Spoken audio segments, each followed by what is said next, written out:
Welcome to the news on NTA International. I am Olajide Bello, and now the headlines. Nigeria and UK to collaborate on civil service reforms. UN sets to commence crucial campaign to vaccinate approximately 640,000 children in Gaza Strip against poliomyelitis.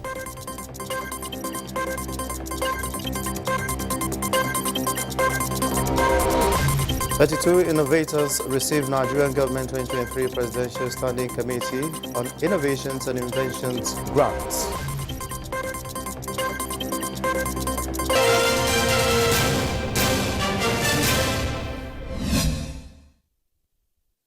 In just 15 months, the federal government's health sector reform programs have attracted more than $4.8 billion investment. Vice President Kashim Shettima cited these at the inauguration of Sahad hospitals in Abuja. State House correspondent Abdurrahman Jibrila reports. This is the 200-bed capacity healthcare facility, Sahad Hospital, with over 100 medical workers.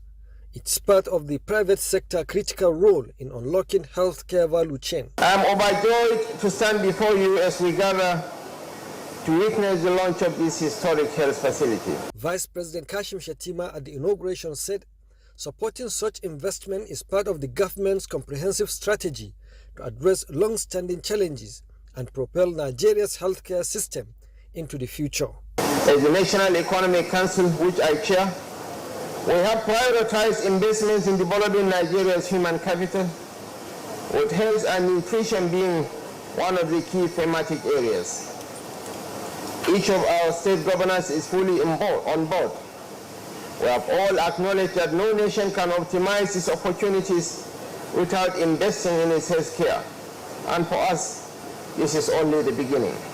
I'm also urging the hospital to liaise with other NGOs that finance medical services to less privileged people so that the people of this community, particularly the indigenes of this area, that have been displaced so that we can be comfortable in Abuja, can have access to this hospital.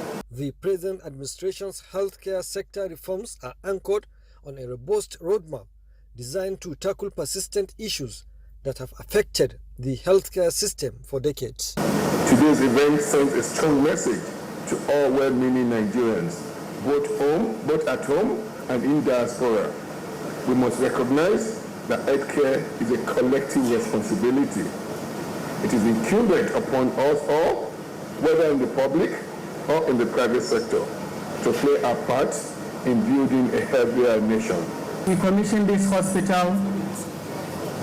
We pledge to deliver patient-centered care with empathy and kindness, foster a culture of innovation and continuous improvement. Partnerships with the private sector in transforming healthcare governance, improving population health outcomes, unlocking the healthcare value chain, and strengthening health security are part of reforms set out to boost domestic production of essential medical supplies and drugs, strengthen primary healthcare, and encouraging intervention, not just because it aligns with the Renewed Hope agenda, but also because of its far-reaching implications for national development. In Abuja, Abdurrahman Jibrila, NTA News. The heads of the Civil Service of Nigeria and the United Kingdom have agreed to strengthen ties that will advance civil service reforms in Nigeria. A statement by the head Information and Public Relations and Olutu says this was the outcome of a meeting between the head of the Civil Service of the Federation of Nigeria, DDS Wilson Jack, and the UK Cabinet Secretary and head of the Civil Service, Right Honourable Simon Case, held at the UK Cabinet Office in London.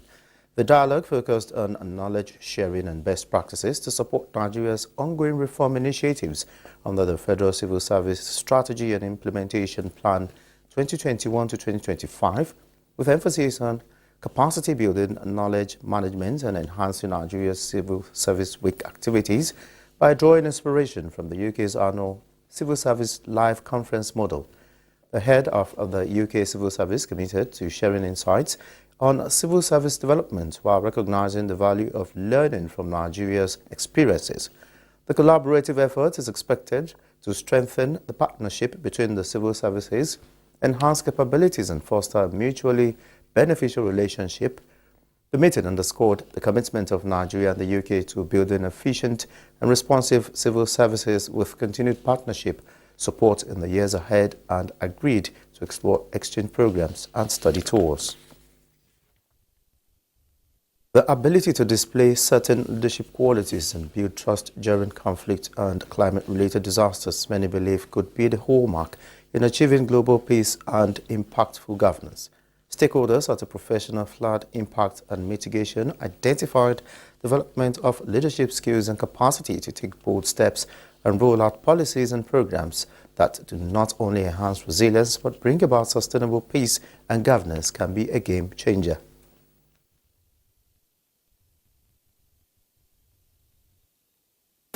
Rising inequality and social unrest, climate change and environmental degradation. I'll give an example of climate change. If we notice recently, there's been, for some weeks, there was no rain. Recently, rain has started falling every day. So the climate is changing, not just in Nigeria, everywhere. So these are things that influence and can be a challenge for leaders. What do I mean by that? Most of the flooding in Nigeria are in three forms. One are the coastal flooding, which is along the coastal states, which is not too much per se. The most one that usually makes a lot of damages is the river flood, which are predicated on two major rivers that are in the country, those within the river Niger corridor and then the river Benue corridor. And the issue of flooding is more or less in the exclusive list, because flooding does not know state, does not know local government. It affects everybody, and the mitigation will have to start from the national. Outstanding works in the continued efforts to reduce risk associated with climate change impact and development roadmap towards achieving climate justice were recognized. The United Nations is set to begin a crucial campaign on Sunday to vaccinate approximately 640,000 children in the Gaza Strip against poliomyelitis.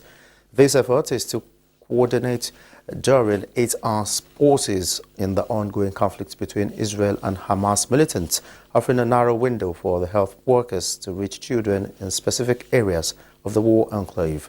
Details with Justin Bemoyi. WHO officials say that over 1 million doses of the vaccine have already been delivered to Gaza and more are on the way. Health workers hope to treat over 600,000 children starting Sunday. The campaign, targeting children under the age of 10, comes in response to the recent confirmation of the first polio case in Gaza in 25 years, which led to a baby paralyzed by the type 2 polio virus.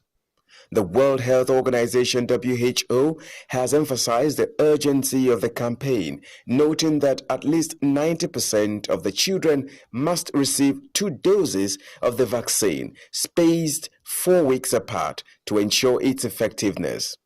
Rick Pipakun, the WHO senior official for the Palestinian territories, during a briefing in Geneva on Friday said, however, the logistics of the campaign are daunting, adding that Gaza has been devastated by nearly 11 months of continuous warfare, severely complicating the efforts to reach vulnerable populations.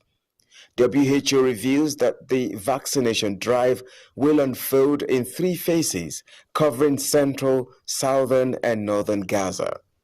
During each phase, fighting is expected to pause for at least 8 hours on 3 consecutive days. The WHO has indicated that these pauses could be extended to a 4th day if necessary, meaning each round of vaccinations could take just under 2 weeks to complete. However, the pauses in fighting may not encompass entire zones within Gaza.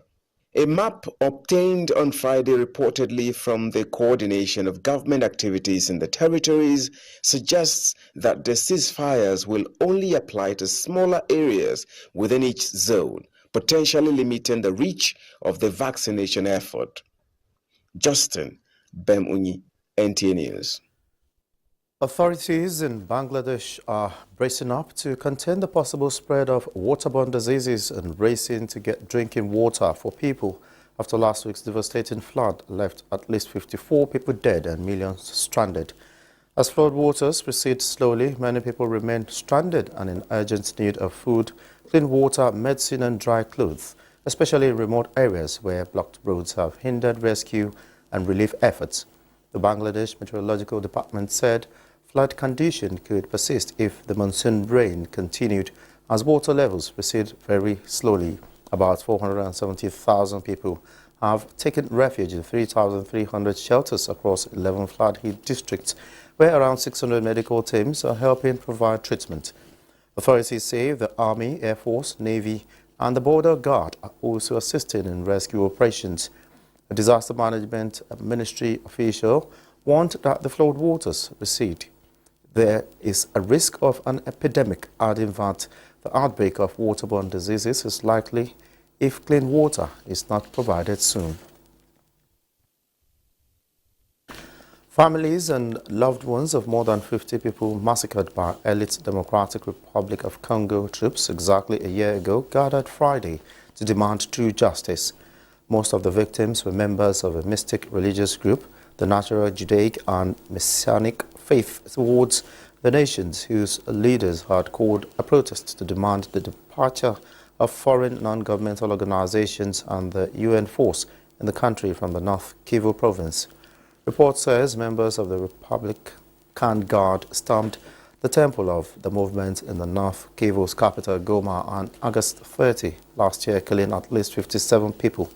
The protest was banned by the mayor of Goma, and the guards arrested the sect's leader Ephraim Bisimwa and shot a sect member after they had lynched a police officer, while passers-by were also killed in the early morning raid in October. Commander of the unit at the time, Colonel Mike Mikombe, and 3 others were sentenced to 10 years in prison. Cigarettes factory made drinks and products made by Western methods are banned in the sect's temple. The United Nations World Food Programme welcomes $1 million contribution by the Economic Community of West African States, ECOWAS, to provide emergency food and nutrition assistance to the severely food insecure people in northwest Nigeria. In collaboration with the Nigerian Federal Ministry of Humanitarian Affairs and Poverty Alleviation, will provide food and nutrition assistance to 14,000 people in Katsina and Sokoto states over a 6 months period. Livelihood assistance and psychosocial support will also be provided to promote social cohesion and peace among crisis-affected communities. WFP's country director and representative in Nigeria, David Stevenson, said with rising food costs and inflation running above 30%, the highest level in the 30 years, this partnership comes at a time of great need for humanitarian assistance in Nigeria, pointing out that the ECOWAS contribution underscores the efforts of the humanitarian agencies and government authorities in tackling the scourge of conflict and hunger in the northern Nigeria. Permanent Secretary of the Federal Ministry of Humanitarian Affairs and Poverty Alleviation, Ibel Enito, said the Nigerian government, under the Renewed Hope agenda of President Bola Tinubu, is committed to ameliorating the plight of the vulnerable, bearing in mind the socio-economic challenges faced by communities due to insecurity, poverty, conflict, and natural disasters. Overall, in Nigeria, WFP is providing food and nutrition assistance to 1.2 million people in the conflict-affected northeastern states of Borno, Adamawa, and Yobe, and supporting some 200,000 vulnerable people in the northwest. You're watching the news on NTA International. We'll take a break now. More reports in a moment. Relief. Drugs worth millions of naira has been donated by Seyi Tinubu through his pet project, Maternal and Child Health Intervention Scheme, to the indigent patient at Ahmadu Bello University Teaching Hospital, Shika, Zaria. Suraj Abdullahi reports that the initiative also inaugurated a motorized borehole in the ancient city of Zaria as part of drive to promoting water hygiene and sanitation. Maternal and child mortality remained a key health issue bothering both international health organizations and governments at all levels. Despite the decline of the scourge between 2000 and 2020, there remain devastating health disasters according to Integrated African Health Observatory. This could be as a result of multiple factors including lack of availability and affordability of essential medicines at the hospitals, coupled with other social phenomena such as poverty, among others. Intervention in such areas is key to stemming the tide. Hence, the donation of free drugs worth millions of naira to indigent patients at Ahmadu Bello University Teaching Hospital, Shika, by Sheyi Tinubu. This initiative or intervention program is to ensure that at any one point in time in this hospital, maternal and child health care services can be rendered more efficiently. The program has actually been going on behind the scene. We're only trying to give a formal structure to it. Many patients do come to these hospitals without much financial capacity.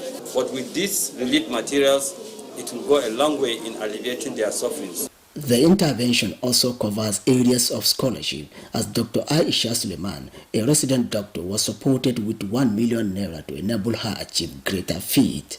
To support the drive of government towards enhancing water hygiene and sanitation, Sheyi Tinubu's intervention sank a motorized borehole at Banzazau area of Zaria City for the benefit of the community. The program continues across the country. From Zaria, Suraj Abdullahi, NTA News. 32 innovators and inventors across the 6 geopolitical zones have received grants awarded by the 2023 Presidential Standing Committee on Innovations and Inventions, PSCII, of the federal government. Minister of Innovation, Science and Technology, Uche Naji, disclosed that the PSCII was inaugurated by the federal government in October 2005 to encourage and promote inventions and innovations in the country. Naji, who was represented by Permanent Secretary of the Ministry, Subhana Unko Sanye, said the more than 600 inventors and innovators have benefited from the grants since inception of the program. The program is to encourage Nigerians, especially those in the informal sector, to have viable technological ideas capable of impacting positively on the populace and the economy.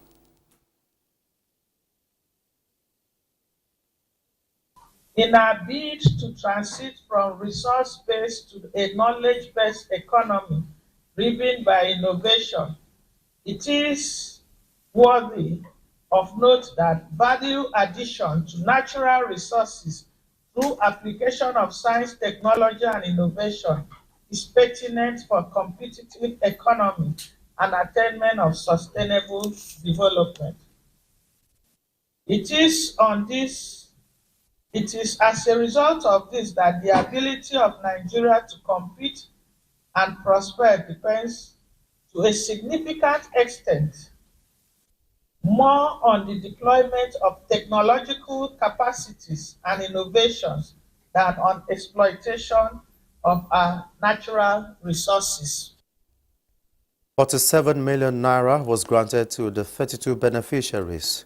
The grants ranged from 1 to 5 billion naira each per beneficiary. The Federal Ministry of Environment is concerned about the claim of protesters in Kapam community of Chikun local government area of Kaduna State that the chemical effluents discharged into the environment by the Kaduna Refinery and Petrochemical Company in the last few days have adversely affected their health and livelihoods. Our statement says, consequently, a team headed by the Northwest Zonal Director of the National Environmental Standards and Regulations Enforcement Agency, NESRIA Nigeria, has been raised to visit the community to investigate the claim with a view to ensuring that the health of the environment, the people and their livelihoods is protected in accordance to extant environmental laws and regulations in the country. The team will work with the state authorities and report back to the ministry immediately. The Headquarters Logistics Command, Nigerian Navy, Ogara Delta State, has conducted a range classification and arm firing exercise in 4 brigades of the Nigerian Army in Benin, Edo State. Defense correspondent Ismail Musa reports on the implication of the exercise and the renewed drive by the military to further secure the nation. Marksmanship is a critical component in the military and other security agencies as it enhances the ability of personnel to attack the enemy position fast with precision. This 3-day range classification and armed firing exercise is aimed at sharpening the officers and ratings proficiency in weapon handling, identify areas for improvement, and an avenue to test run different arms to enhance effective deployment. The flag officer commanding Nigerian Navy Logistic Command Ogara says constant training eliminates troops bleeding during operations. During the range classification, we'll be able to identify some of our personnel that have these enhanced skills, marksmanship skills, that we could use for, one or two operations. We'll also test our weapons because some of these weapons they are normal equipment, so you don't expect for them to be operating optimally all the time. So when we carry out this range classification exercise, we identify some of the weapons that have problems jamming during the firings and clear them. And to the participants, 32 officers and 150 ratings participated in the exercise that seeks to promote teamwork, a core value in the Nigerian Armed Forces operations. Ismail Musa, NTA News. Rule of law and access to justice play a crucial role in restoring trust, ensuring respect of democratic values, and supporting an inclusive recovery. Citizen equal access to justice was the focus at the roundtable agenda by the Senior Special Assistant to the President on Citizenship and Leadership, Risola Abiola, in collaboration with line partners. Deborah Balagbogo has details. No, he couldn't prove it, and there were CCTV cameras in the office, over 8 of them. He didn't see me take the phone. He's just alleging that I took the office phone. And my first 3 months there was hell. I was lying on the floor, bare floor, for 3 months. The pathetic story of Nicholas Peters is one among many that was denied access to justice and has to spend 10 months in prison, a situation that seems regrettable.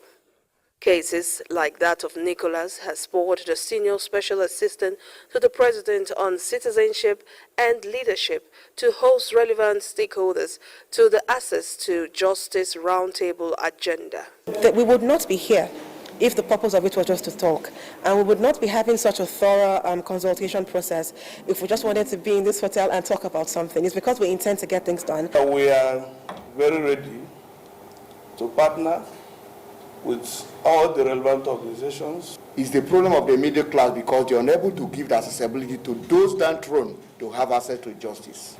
The Ministry of Justice is spearheading several initiatives aimed at enhancing access to justice for all Nigerians, and particularly our youths. Our participation at this event, together with all the relevant stakeholders present today, is vital for achieving this agenda. Advocating for fairness and equality within the justice system and ensuring that everyone receive the representation and support they need. Submissions to include use and implementation of custodial sentences, funding and empowerment of the Legal Aid Council, legal training for relevant law enforcement agencies, and the check of duplicated duties of various law enforcement agencies were made by panel of discussants.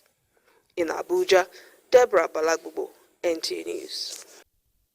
Senior Staff Association of Nigerian Universities, SANU, has emphasized the importance of honoring reached agreements between parties in averting further industry disputes. SANU President Muhammad Ibrahim harped on these and other resolutions of the union while briefing newsmen after its National Executive Council meeting in Abuja. Joseph Woodson reports. It is one of the regular convergence of executive members of the Senior Staff Association of Nigerian Universities, SANU, to discuss and assess not just affairs in the universities but also the state of the nation as they affect members of the union. Key on the table is the federal government's approval for the payment of earned allowances. We are aware that the sum of 50 billion naira was appropriated in the 2023 budget year for this purpose. NEC therefore calls on government to investigate and also as a matter of urgency release the already appropriated funds. Another burning issue is the release of 4 months withheld salaries of members of the union as directed by President Bola Tinubu. NEC therefore calls on the relevant government agencies who are responsible for this delay to, as a matter of urgency, implement the directive of Mr. President by paying our members their 4 months withheld salaries. On the State of the Nation, the union underlines significant agricultural policies that will support increased food production as major step towards food sustainability and economic growth. Mechanized farming should be the way to go, and government should also fashion out ways to provide sustainable and adequate security for local farmers to enable them go to their farms in order to provide food security for this great country, Nigeria. SANU is hopeful the federal government reconstituted committee for the renegotiation of the 2009 federal government and SANU agreement expedite action to commence negotiation for industrial harmony. In Abuja, Joseph Utsen, NTA News. A check on Sunday's weather prospects for Nigeria and other major cities of the world.